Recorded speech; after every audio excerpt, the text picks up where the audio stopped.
Eu fico pensando assim, se essa é a pauta mais importante do momento, assim, sabe? Porque eu vejo muito a direita o tempo todo.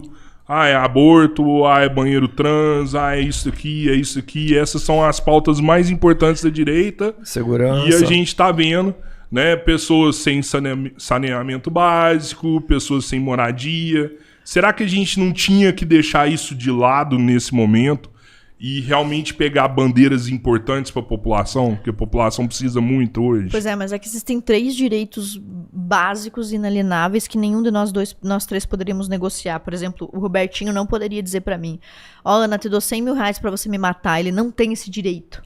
O direito de viver do Robertinho é inalienável, não dá pra comprar, não dá pra vender, nem ele mesmo pode se livrar desse direito. Se ele tentar se matar aqui agora, nós vamos ter que ligar pra polícia, os caras vão prender ele. Ele não pode se matar. Então, o aborto, a vida é o direito que pressupõe os demais. Quais são os outros 2 direitos fundamentais? Primeiro, começa pelo direito à vida, desde a concepção até a morte natural, no meu entendimento, né? O direito à propriedade e o direito à liberdade. Você está falando sobre saneamento básico, mas assim, só posso desfrutar de um bom ou mau saneamento básico se eu nascer. Se simplesmente... Essa expressão usada pelo C.S. Lewis eu gosto muito.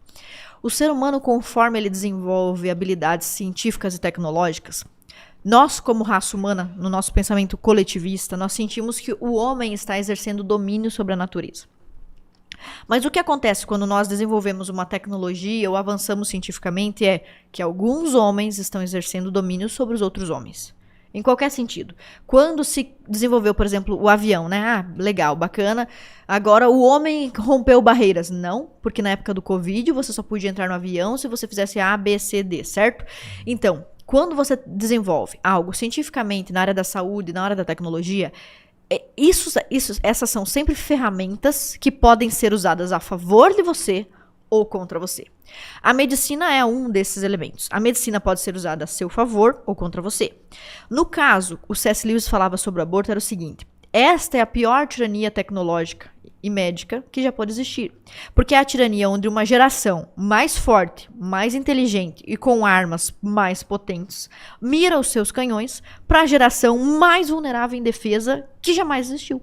Não existe nada mais vulnerável e indefeso do que um bebê dentro da barriga da mãe. Ele não pode defender-se sozinho, né? E assim como uma criança de 1 ano não pode, a de 2 anos não pode.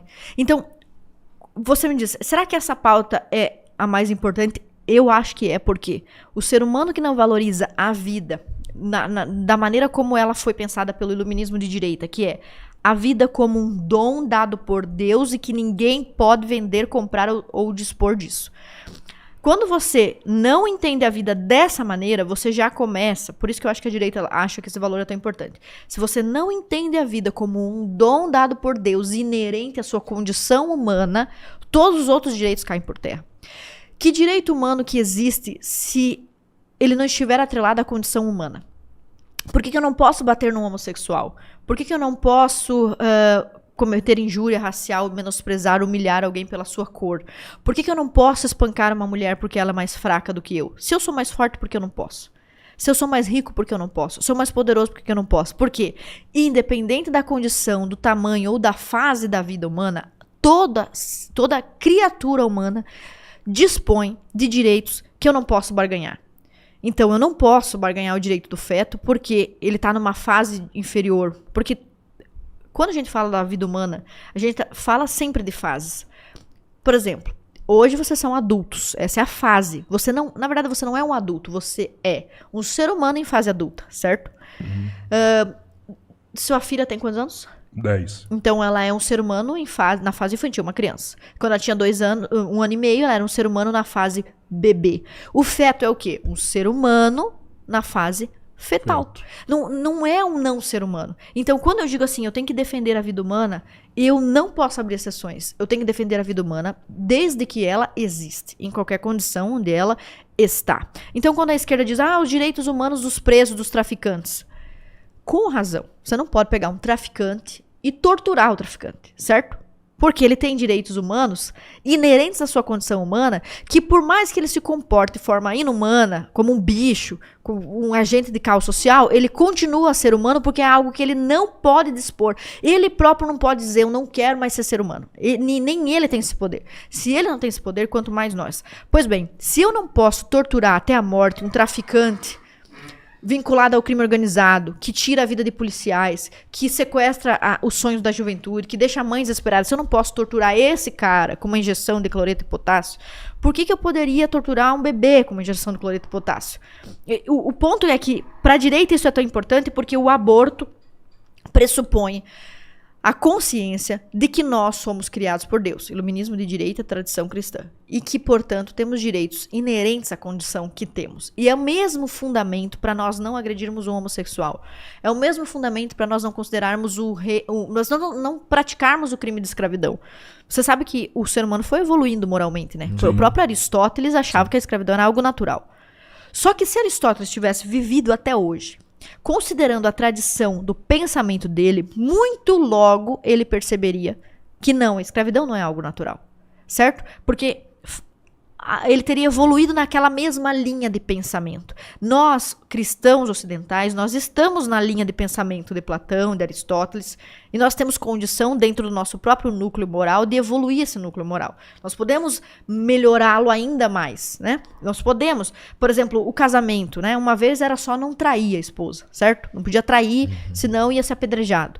Hoje você sabe que é uma série de outras delicadezas. Não basta não trair. Eu tenho que também não ficar de conversinha fiada com a minha colega do trabalho. E a gente vai melhorando, aprimorando as nossas habilidades morais. Então, ser contra o aborto é o aprimoramento da nossa condição moral. E retroagir à fase onde eu posso matar pessoas mais fracas, pessoas indesejadas, que me incomodam, que atrapalham minha carreira. Isso é retroagir a uma fase onde a moral era involuída. Esse que é o ponto. Se nós queremos progredir, você disse aqui no começo, não quero saber de direita ou de esquerda, eu quero saber de progredir. Se nós queremos chegar à frente, numa humanidade mais humana, nós temos que dar aos seres humanos cada vez mais direitos e não menos. Cada vez mais respeito e dignidade e não menos. Você está me dizendo aqui agora que existe um fundamento, um motivo para poder abortar um bebê que seria seu próprio neto. Então, Henrique, pesquisa para mim se é Finlândia, Holanda. Tem alguns estados, alguns países onde já não nascem crianças síndrome de Down. Porque elas são consideradas um incômodo para o sistema de saúde, porque elas têm uma expectativa de vida baixa. Poxa, não são produtivas na maioria das vezes. Não é produtiva. A gente vai medir isso? Sério, a gente vai começar essa conversa? Onde é que nós vamos parar? Se nós realmente vamos pegar os seres humanos e vamos ver aqui, opa, quanto que tu vale? O que tu é capaz de fazer? Tu é senciente? Você respira? Você faz o quê? Você raciocina? Seu raciocínio é lúcido? Você é produtivo? Você trabalha? Você não trabalha? Eu vou começar a medir o ser humano se ele é mais digno ou menos digno, eu vou acabar desembocando no que nós não queremos. E um certo grupo de pessoas sendo escravizado, morto em holocausto, executado, outro certo grupo de pessoas sendo morto, torturado, virando experimento científico, que é nazismo, escravidão, tudo isso que a gente não quer. Só que todos eles tinham o mesmo pressuposto. O negro era considerado menos humano, não é? Não era na época. Ele era humano, mas veja bem, tinha uma coisinha ali que... O judeu era humano, mas também tem que ver que não era bem assim. Então, veja, todas as atrocidades que nós cometemos contra os nossos irmãos da raça humana, da mesma espécie que a nossa, foi porque nós tiramos dele um pouco de humanidade. Ou porque eles não mereciam, ou porque eles eram mais incapazes. Muitas das vezes patrocinada pela religião, né? Em alguns momentos, sim, principalmente pelo Islã, né? Mas não vamos falar disso que nós... Né? E pela Igreja Católica também. Exemplo. Papa. Tipo o quê? Amigo do Hitler ali, ó. Qual deles? O Papa? Acho que o Papa Pio, alguma coisa. Não foi? O Papa Pio, inclusive, foi responsável para ajudar judeus a fugirem. Você tem que ler melhor sobre isso. É fake news, então, do Papa? É, sim. Não era aliado do nazismo? Não era. Não tem um Papa nazista, então? Eu acho que não tem não. Caramba, velho. Não, esse Papa do nazismo não foi aquele que ajudou a esconder, inclusive, sorrateiramente, judeus? Eu não tenho tempo para ler livros. Aí eu Depois aprendo aqui no podcast. Não, mas é verdade, eu não tenho tempo para ler livros. As pessoas vêm aqui, os convidados, e eu tento aprender com eles. Mas você me falando isso aí agora, eu vou atrás. O Henrique vai pesquisar para nós. Mas tem mais uma coisa aqui. Se nós fossemos... Eu acho que sim, a gente pode julgar e avaliar a validade de uma filosofia ou de uma religião pelos seus frutos. Certo? Nós podemos fazer isso, eu acho que não é mal. A gente também poderia fazer isso pelos seus expoentes, né? Por exemplo, teve muitos cristãos sem vergonha, safado, tiver muitos muçulmanos sem vergonha, ateus e tal. A gente poderia, mas eu acho que ainda que nós fizéssemos esse cálculo matemático, considerando número de pessoas mortas, a gente ainda ficar mais escandalizado com regimes ateístas do que com regimes religiosos. Por exemplo, a Revolução Francesa matou mais gente em 10 anos do que a Inquisição em 300.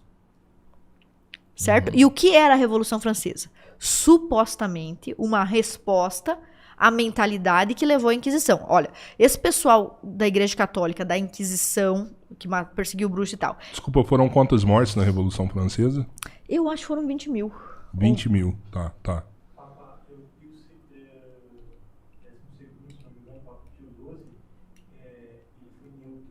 O Papa Pio XII foi neutro.